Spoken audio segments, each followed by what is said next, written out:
Schefty, speaking of the 7 to 10 potential openings next year, is that still in your mind where the number stands? It seems like some of these guys who have kind of been on the hot seat have won a couple games here in a row, and we're not really hearing as much about them moving on. But if you had to just guess right now, are we still at 7 to 10, and who do you think is kind of at the top of that list of having the hottest seat right now?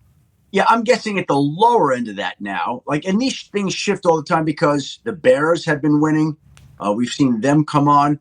The Falcons are coming off a victory over the weekend. So, there are certain things that in the end, we'll see how the last 2 weeks play out, but I still think the number comes in 7 or 8. That'd be my guess today. We'll see where it happens at the end of the year. What was the question? I lost my train. It was who's hottest, but as you're talking about this, here's the deal. We got Carolina, we got Vegas, we got the Chargers. Washington's no secret. They're going to make big changes there at the end of the season. That'll be 4, right? So then the question is, okay, who else joins that list? Everybody's waiting to see what happens in New England. Everybody's waiting to see if some of the NFC South teams that don't win that division have any fallout, whether that's Atlanta or New Orleans, or even if Tampa struggles down the stretch, which nobody's expecting, right? So I think today, New Orleans and Atlanta are safe.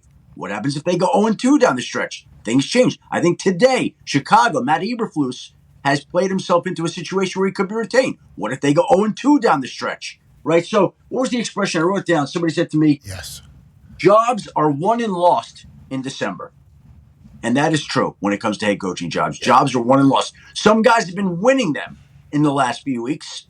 And the last couple of weeks, some guys may lose them. Okay, so let's go to the one that you talked about being the pivotal move that everybody's kind of watching. Because Bill Belichick now, 2 out of 3 past 3 weeks, won primetime games. Damn right. This is what Bill Belichick does. Chad Ryland strokes one home from 56 at Mile High. The Patriots have a lovely Christmas miracle win, and now they move to number 4 in the draft order. And there was a clip that was as they were going to commercial break where Bill Belichick was chewing out a ref, big time kick there from Chad, chewing out a ref about not being able to sub whenever the ball was being placed. So it's like that alongside winning, alongside knowing that he's going to be coaching at least for another couple years. Oh, yeah. It's like there was a report that came out, allegedly, now everything's garbage, especially whenever it comes out in New England, until proven otherwise, that Belichick is telling his coaches, I don't know about next year. There's some doubt about next year. That's what reports are saying. He and Kraft have not talked to each other. Where do we stand on that front? And what do we think, as of this Tuesday, December 26, 2023, what do you think is happening up in New England, and what reports should we hear? Well, it's a Robert Kraft decision. And I also think Bill has a decision to make. If he's not happy with the way that, let's just say, Robert Kraft hasn't silenced things this year. Everybody's been wondering all year long. It's become this story du jour. It could have been very easy at some point in time, right, for Robert Kraft to say, hey, I don't know where all this speculation's coming from. He's my coach, and he's going to be my coach. That didn't happen. Now, how does Bill feel about that? I don't know. I'd love to know.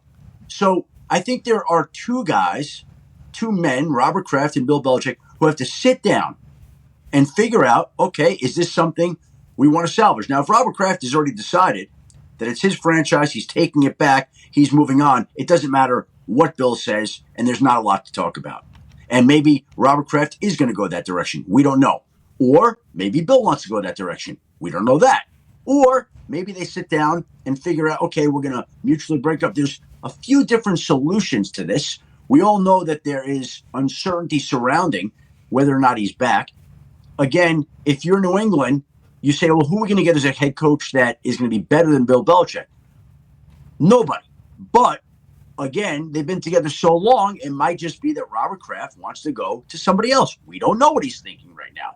Were you at that all-white party with Robert Kraft? I think so, right? Are you? We got to, with Rappaport, we knew everybody he was talking to. Right. Yes. So whenever he was giving his answers, it's like we know at least the angle in which it's coming. For you, we don't know all your, we don't know who all your, we just assume everybody you're plugged in there.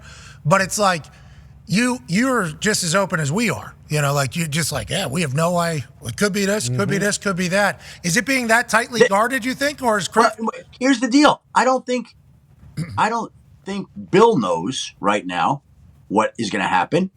And Robert hasn't said anything.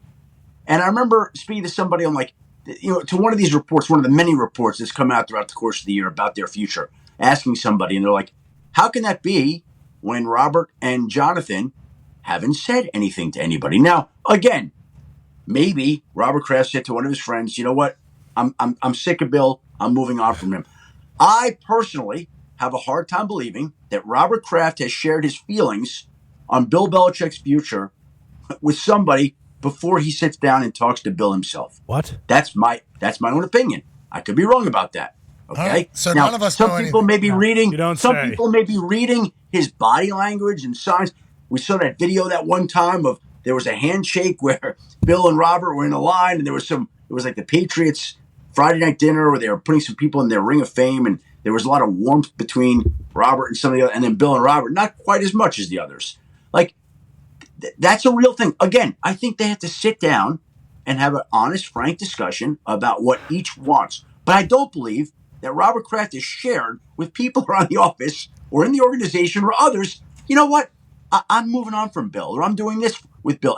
And we don't know what he's thinking. And it's part of the great drama and mystery to this whole situation, right? Like, we're talking about the college football. A couple of my friends have said to me, hey, if Michigan were able to win this game, are you going to Houston on January 8th? I'm like, no. Once the regular season ends, we are all officially on Bill Belichick watch to see exactly what happens. I would not want to be in Houston when all of a sudden there's white smoke rising from the chimneys in Foxborough, Massachusetts, and Bill's back, or he's not back, or he's moving on, or whatever it is, right? And I'm sitting here in a national championship game. Would love to be there, but not going to happen. Oh, yeah, that's Fired Monday, huh? Yeah. Oh, yeah. Yeah. I didn't even think about Black it. Monday. It is. It's, oh, no. Yeah, Yeah. bingo. And that's national championship. Right. That should have been moved to Tuesday, it feels like. Yeah, that was ill-timed. Ill-timed. We got to speak to the people. I don't know. It's always that Who do we way, have to talk to? That's ill-timed, Pat. Probably you. You know, ESPN. You're the one who did it, probably. Yeah. Thanks a lot, Shefty. Thanks, Shefty. Yeah, but Jeez. that is a positive way to end the day. Yeah. You know, because all day you just hear about, Yeah. let go, can't, see ya, Yep. boom, over, bang, bang, bang. And then all of a sudden, wait a minute. Crown But you know what? champion. But here's the deal. We've already gotten 3. There's not a lot of mystery in the 4th. Okay, so now the question becomes, now that we're past the 4, what is going to get our attention that day? Like, and by the way, like the Patriots thing, it may be that Kraft and Belichick, they may not meet till Tuesday or Wednesday that week. We don't know. Or maybe Monday they watch the national championship together. Yeah. Oh. Maybe they have a. You don't think that's? They should I let don't you know. know so you could go. I don't know. You know what? I'm gonna put in a request that they not do it that time. Like, there's a moratorium on any future discussions about Bill Belichick's future within the Patriots organization starting at 8:00 on January. Well, that's if Michigan wins. Like, if they don't win, they can have those talks whenever they want. I don't really How care. about Schefter? If Michigan doesn't win and they're not in the Natty, just being like, "Fuck this game," Yeah. just sending off a random. I have heard Sources. that, yeah, breaking, boom, there it is.